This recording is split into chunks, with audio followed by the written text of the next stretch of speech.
we start to work with decimals in 5th grade, we're really focusing on a deeper understanding of place value. So one of the things we've been working on is the understanding that this number is 1/10, and it can be represented like this, but it can also be represented like this. And that 1/10 is also the same thing as 10 hundredths, because 10 hundredths would make 1/10. And that 10 hundredths also equals, or 10 hundredths can be represented like this, with a 1 in the tenths place and a 0 in the hundredths place, and that all of these are equivalent. On a place value chart, we can show 1/10 like this with 1 in the tenths place, and it would be the same, it would be equivalent.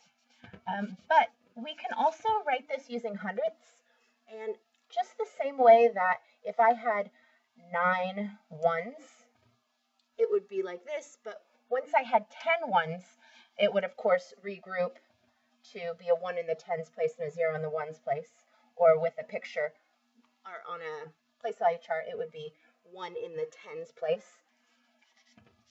Similarly, with tenths, when I have tenths and hundredths, if I have 9 hundredths, this of course would be a 9 in the hundredths place. But once I put that 10th hundredth, it regroups to be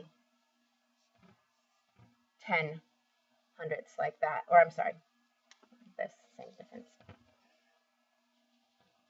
So we've really just been working on that fluency between different forms of the same number and equivalency with regard to place value and decimals.